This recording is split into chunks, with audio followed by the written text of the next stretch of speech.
when the machinery of war consumed entire nations, when military forces occupied territories and established absolute control, when the mechanisms of power extended far beyond the battlefield into the lives of the most vulnerable, that's when something happened that historians barely talk about. That's when the systematic targeting of women became a weapon of war itself. Not just in one country, not just in one region, but across multiple theaters of conflict, across multiple nations, in a coordinated silence that lasted decades after the final shots were fired. We're talking about crimes so organized, so calculated, so devastating that entire governments conspired to bury them. We're talking about women who faced horrors that would never make it into the official military histories. Women who were trapped in impossible situations where their only choice was to survive. And what's absolutely shocking is how many people have no idea this even happened. How many people think they know everything about the Second World War, and they completely miss this entire chapter of history. The state ruled their time. But something darker, something more sinister was happening behind closed doors, something that violated the bodies and dignity of countless women who had no way to fight back. This is the story that history tried to forget. Stay with me, because what happened next would reshape how we understand war crimes, how we understand justice, and how we understand the forgotten victims who were left behind when peace finally came. Before we dive into the devastating details of what happened when entire female populations became targets of systematic oppression, I need to ask you something. Where are you watching this from right now? Are you in New York? Maybe you're somewhere on the West Coast? Could be you're in the Midwest, in Texas, or somewhere completely unexpected that I would never have guessed. Drop your location in the comments below, because I genuinely want to know who's following this story and where you're watching from. And while you're down there in the comments, hit that like button if this history about the forgotten women of the Second World War is hitting you hard. Show the algorithm that you want more content exploring the untold stories of military history. And if you haven't subscribed to this channel yet, what are you doing? We're dropping incredible stories constantly. Stories about resilience, stories about survival, stories that will absolutely blow your mind. Subscribe right now and turn on those notifications so you never miss what we're dropping next. Because we're about to get into the details of what really happened, and trust me, this is going to get absolutely intense. To understand what happened, we need to go back to 1939. When Nazi Germany invaded Poland, the entire landscape of warfare changed forever. But what changed even more dramatically was the landscape of occupation. See, traditional warfare had rules. Combatants faced off, armies clashed. Victories and defeats were measured in territory gained or lost. But occupation was something entirely different.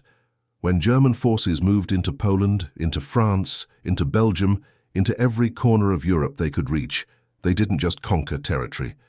They established regimes of control that touched every single aspect of civilian life. And within those regimes of control, women occupied a uniquely vulnerable position. They had no protection under the traditional rules of warfare. They weren't soldiers. They couldn't fight back with weapons. They couldn't organize formal resistance the way men could. The moment German forces occupied a territory, entire female populations found themselves completely exposed, isolated from any form of protection, vulnerable to exploitation on a scale that was almost incomprehensible. By 1940, France had fallen. Belgium had fallen. The Netherlands had fallen. And with each conquest, German occupation forces established themselves in conquered territories. Military commanders set up headquarters.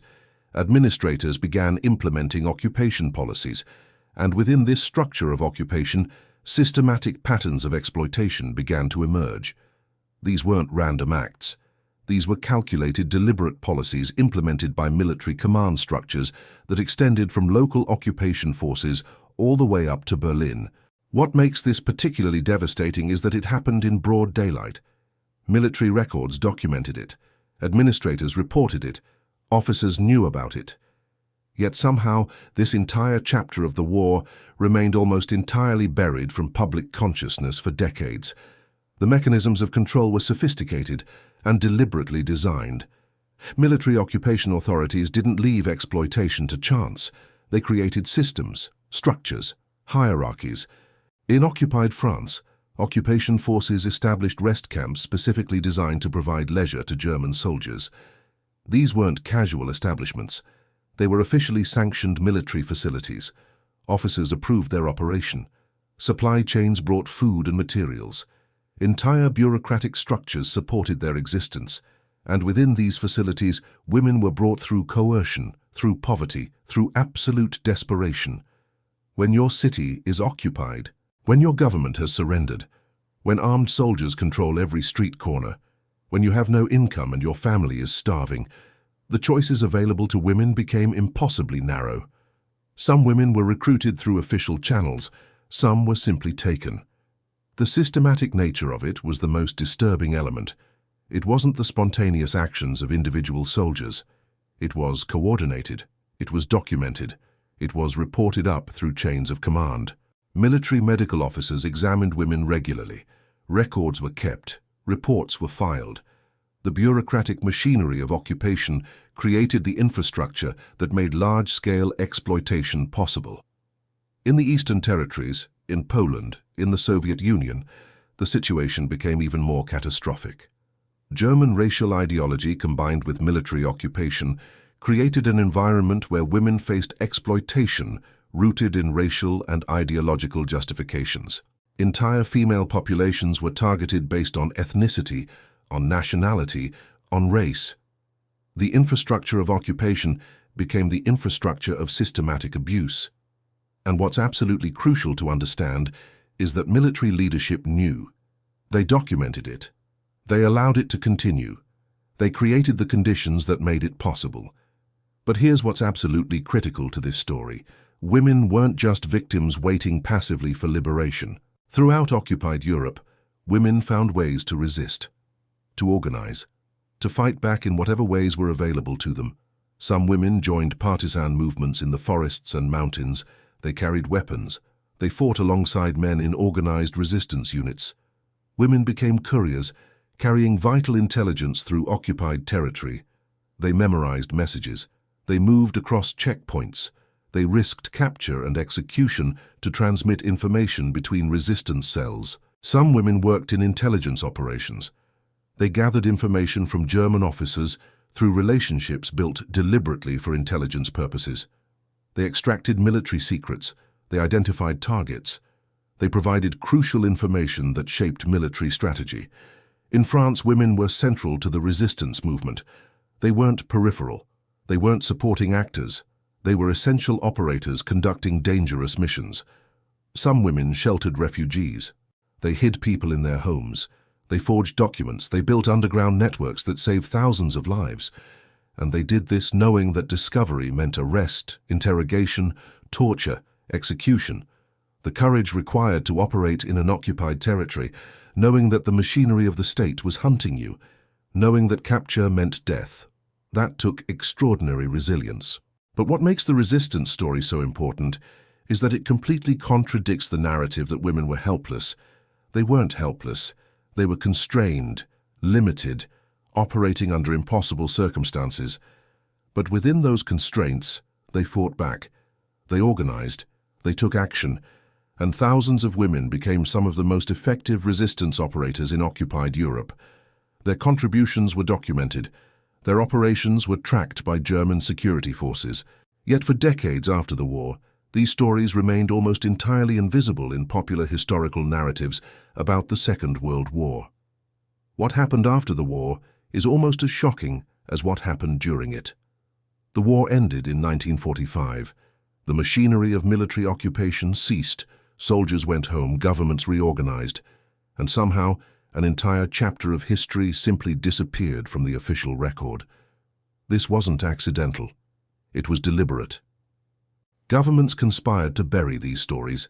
The Soviet Union, which liberated territories in the East, wanted to project an image of victorious military might. Acknowledging the systematic exploitation of women in occupied territories didn't fit that narrative.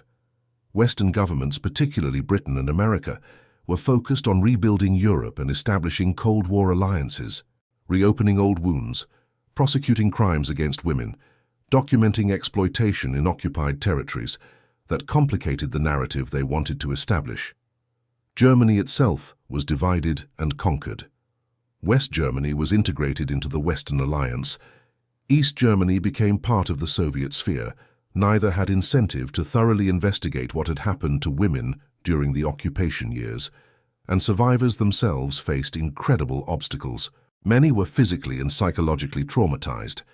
Many had been rejected by their own communities. Some had children born from these circumstances and faced stigma. Some had lost everything.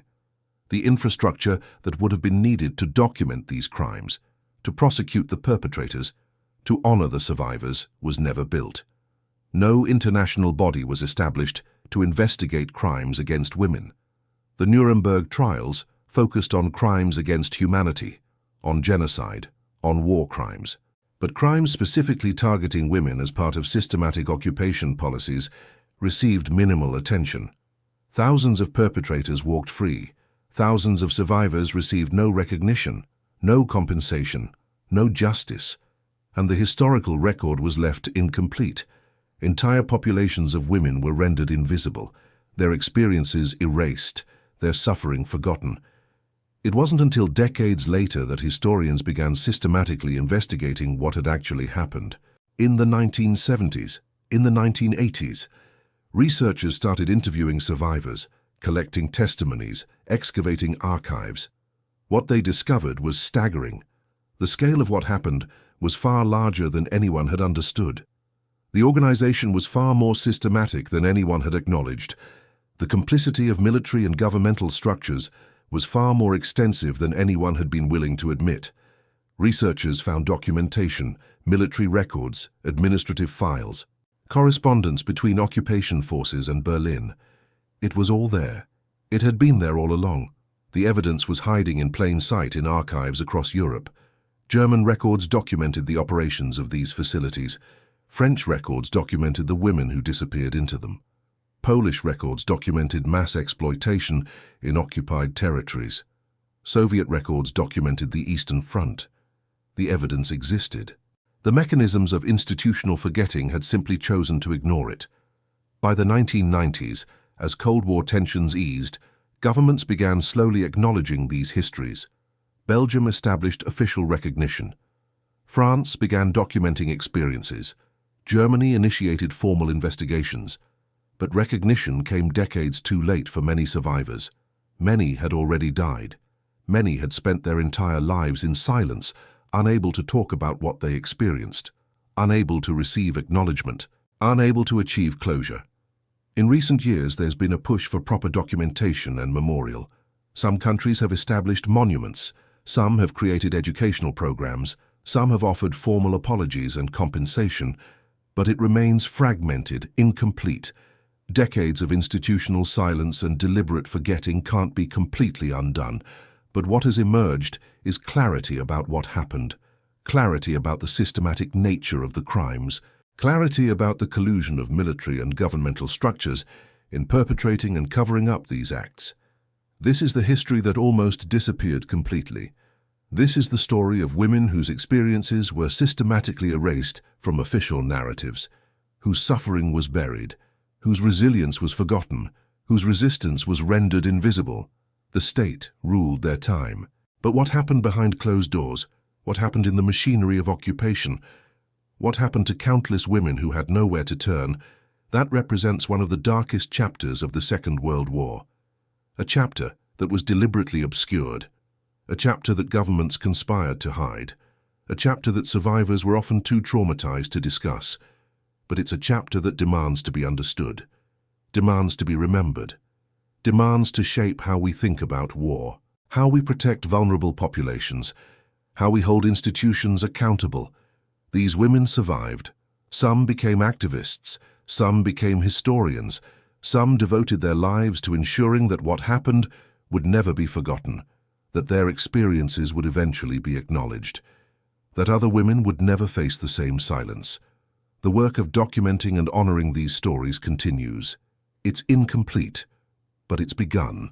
And that beginning is how we make sure that history doesn't repeat itself, that these stories aren't erased again, that the women whose bodies were violated by the machinery of war receive the recognition and respect they deserve.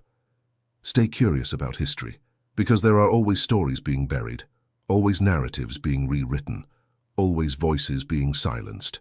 And it's only by continuing to ask questions, continuing to investigate, continuing to listen to survivors, that we can ensure that truth eventually emerges from the darkness.